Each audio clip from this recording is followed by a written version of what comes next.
आलमी दबाव मुस्तरद, इसराइल ने ईरान पर हमला कर दिया। इसराइल ने पासदारान इनकलाब के हेडक्वार्टर्स को निशाना बनाया। दमिश्क के वसी और मज़ाफ़ाती इलाकों में भी धमाके सुने गए। इराक के शहर तक़रियत में भी धमाका। ईरान की सरकारी मीडिया ने तेहरान में धमाकों की तस्दीक कर दी है। तेहरान पर हमलों के बाद कई मकामात पर आग लग गई। इसराइली हमलों के बाद तेहरान में सायरन बज गए। तेहरान एयरपोर्ट समेत 7 मकामात धमाके सुने गए। ईरान के खिलाफ इसराइली कार्रवाइयों में भी अमेरिका का कोई किरदार नहीं। अमेरिकी सदर जो बाइडेन को हमलों के बारे में आगाह कर दिया गया। ईरान पर इसराइल का हमला अपने दिफा की मश्क है। तर्जमान अमेरिकी नेशनल सिक्योरिटी काउंसिल। इसराइली वज़ीर आज़म ने कंट्रोल रूम से तमाम सूरत हाल का जायजा लिया। ईरान ने इस्माइल हानिया और हसन नसरुल्लाह की शहादत के बाद इसराइल पर मिसाइल हमले किए थे।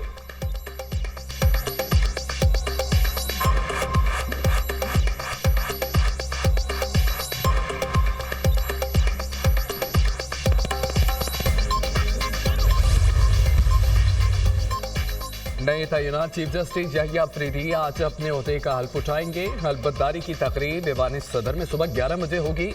सदर मुमलिकत आसिफ अली जरदारी नामजद चीफ जस्टिस से हल्फ लेंगे। तकरीब के इंतजामात मुकम्मल, मेहमानों को दावतनामे जारी।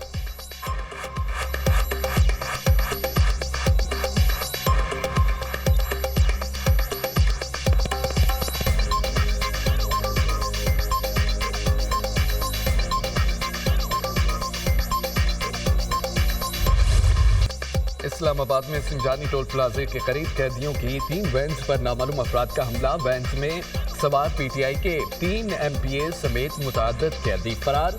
नामालूम अफराद ने पुलिस कैदी वैन्स पर फायरिंग की। गाड़ियों के शीशे भी तोड़ दिए। गाड़ियों में अटक जेल से पेशी के लिए लाए जाने वाले कैदी सवार थे।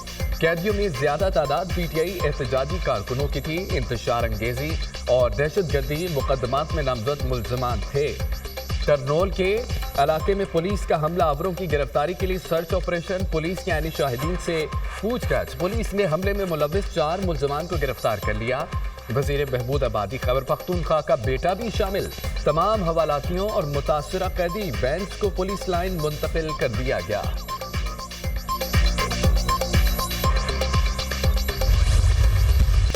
तहरीक इंतशार के कारकुनों ने मनसूबाबंदी के तहत कैदी वैन्स पर हमला किया। आदि मुल्जमान का मनसूबा नाकाम रहा। 4 हमलावरों को गिरफ्तार किया गया। खैबर पख्तूनख्वा के एमपीए लियाकत का बेटा भी शामिल है। उनके खिलाफ सख्त कार्रवाई होगी। किसी किस्म की रियायत नहीं बरती जाएगी। हमलावरों को कानून के मुताबिक सजा दी जाएगी। मनसूबा साजों को भी गिरफ्तार किया जाएगा। 4 गाड़ियों में मुसल्लह अफराद ने टोल प्लाजे के करीब हमला किया। 2 गाड़ियां और असला कब्जे में ले लिया गया।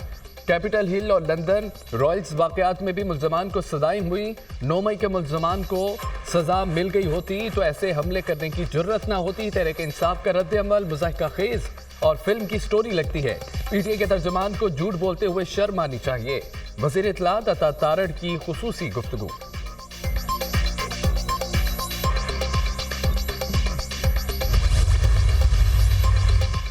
वज़ीर आला खैबर पख्तूनख्वा अमीन गंडापुर ने वाक़े को ड्रामा करार दे दिया। करनौल के एसएचओ ने अपने हाथ से गाड़ी के शीशे तोड़े। सरकारी मुलाजिमीन को रिहाई के बाद दोबारा गिरफ्तार किया गया। ड्रामा रचाकर ये जाहिर किया गया कि कोई हमला हुआ। आए रोज आपके ड्रामे बढ़ते जा रहे हैं। ये ड्रामे बंद करना पड़ेंगे। आपको तनबीह कर रहा हूँ, हमारे एक मुआविन खुसूसी एमपीएस और मुतअद्दिद पुलिस एहलकारों पर जाली मुकदमा दर्ज है। मुल्क में लाकानूनियत का राज शुरू किया गया। अमीन गंडापुर का वीडियो बयान।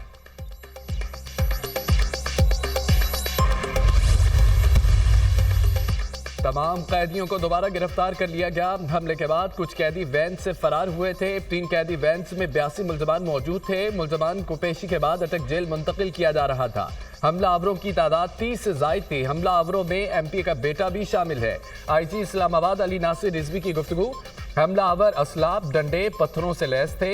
हमले में 4 पुलिस एहलकार जख्मी हुए। हमला आवरों की गिरफ्तारी के लिए टीमें तश्कील दे दी गई हैं। तर्जमान इस्लामाबाद पुलिस।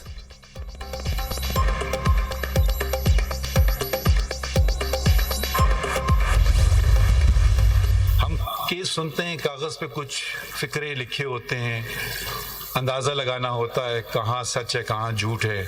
कागज के टुकड़ों पे जो लिखा गया है वो एक पार्टी के को फायदा देता है और दूसरे को नहीं। सच क्या है वो तो ऊपर वाला जानता है, मगर हम तो कागज़ों पे चलते हैं, कानून पे चलते हैं कि जो साबित कर सके केस कागज़ के बेसिस पे उससे मालूम होता है कि कॉज लिस्ट बनाने में कोई दखल नहीं किया। कॉज केस लगना है, कौन सा लगना है, मैंने कहा उनका काम, मेरा काम नहीं है। एक कागज एक पार्टी के लिए फायदा, दूसरी पार्टी के खिलाफ होता है। सच क्या है सिर्फ अल्लाह ही जानता है। कागज के एक टुकड़े पर चंद सतरें लिखी होती हैं जिनको देखकर अंदाजा लगाना होता है। इंसाफ देना हमारा फर्ज है। मेरी आज़ादी में कुछ घंटे रह गए। कॉज लिस्ट बनाने में कभी मुदाखलत नहीं की, क्योंकि कौन सा केस लगना है और कौन सा नहीं ये मेरा काम नहीं। चीफ जस्टिस कादी फायद ईसा का फुल कोर्ट रेफरेंस से खिताब। रेफरेंस में शरीक होने वाले तमाम अफराद का शुक्रिया अदा करता हूँ। रेफरेंस में शरीक ना होने वालों का भी शुक्रिया। मेरी जिंदगी में वीटो पावर मेरी अहलिया है। मैं कहता हूँ कि लोग मेरी तारीफ करते हैं लेकिन अहलिया नहीं मानती। कहा गया कि आपने मार्गरा हिल से मुतालिक फैसला दिया।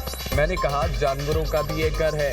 माहौलियात पर हम सबको तवज्जो देनी चाहिए। चीफ जस्टिस ने अपनी अहलिया और साथी जजों को खराज तहसीन पेश किया।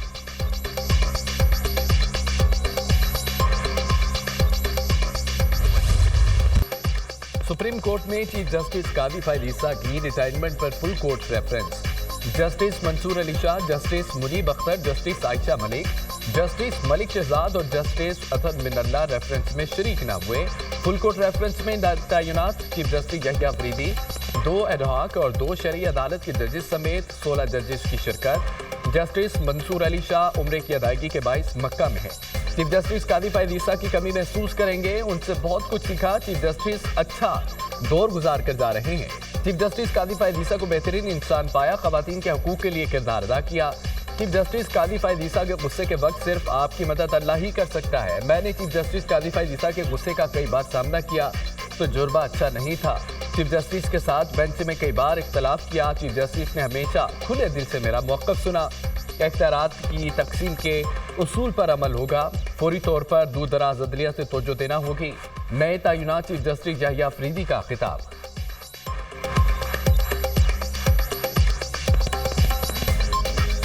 I am sad for you to leave, as we will surely miss your pleasant sense of humor. On a personal note, I have found you to be a good, caring human being. If you meet, greet and treat Justice Qazi Faiz Issa with a smile and humility, he will reciprocate with such gentle softness. As a judge sharing the bench with Justice Qazi Faiz Issa, I have learnt a lot. खवारिजियों का lucky Marwat में नमाज मगरिब के दौरान मस्जिद पर हमला। Lucky Marwat के 19 साल के कैडेट आरिफुल्लाह शहीद हो गए। खवारिज ने नमाज मगरिब के दौरान मस्जिद पर हमला किया। कैडेट आरिफुल्लाह भी उसी मस्जिद में नमाज अदा करने के लिए मौजूद थे। खवारिज ने जैसे ही फायरिंग शुरू की, आरिफुल्लाह ने पूरी जवाबी कार्रवाई करते हुए खवारिज का बहादुरी से मुकाबला किया। आरिफुल्लाह ने जान का नजराना देकर कई बेगुनाह नमाजियों की जानें बचाई। जिसे आरिफुल्लाह शहीद पाकिस्तान मिलिट्री अकेडमी में ज़ेरे तरबियत थे। शहादत के वक्त जीसी आरिफुल्लाह छुट्टियां गुजारने अपने घर आए थे। नमाजियों पर हमला खवारिज के हकीकी नजरिए की अक्कासी करता है। ऐसी कुर्बानियां हमारे अज़्म को मजीद मजबूत करती हैं। ISPR सदर मुमलिकत की लकी मरबत में मस्जिद पर हमले की शदीद मजम्मत। आसिफ अली जरदारी का शहीद PM में कैडेट आरिफुल्लाह को खिराज अकीदत। इबादत गाहों पर हमला इंतहाई बुज़दिलाना और गैर इस्लामी फेल है। सदर मुमलिकत की शहीद के लिए बुलंद दराजात, अहले खाना के लिए सब्र जमील की दुआ। वज़ीर आज़म का शहीद आरिफुल्लाह को ज़बरदस्त खिराज अकीदत। आरिफुल्लाह शहीद ने बुज़दिल दुश्मनों के हमले को नाकाम बनाकर जुर्रत और बहादुरी की मिसाल कायम की। पाक फौज के जज्बे, हुब्बुल वतनी और मिट्टी से अहद वफा की मिसाल ढूंढने से नहीं मिलती।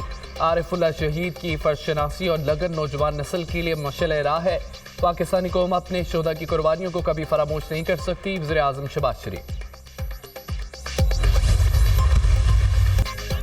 पाकिस्तान स्टॉक मार्केट तारीख की नई बुलंदियों पर। दौरान ट्रेडिंग 100 इंडेक्स 90,000 की सतह उबूर कर गया। कारोबार के अख्ताम पर 100 इंडेक्स में 1047 पॉइंट का इजाफा। इंडेक्स 79,993 की बुलंद तरीन सतह पर पहुंच गया। इंटरबैंक में डॉलर 20 पैसे सस्ता 277 रुपये 64 पैसे पर बंद हुआ। सोने की कीमत में 800 रुपये कमी। फी तोला कीमत 2,82,300 रुपये हो गई।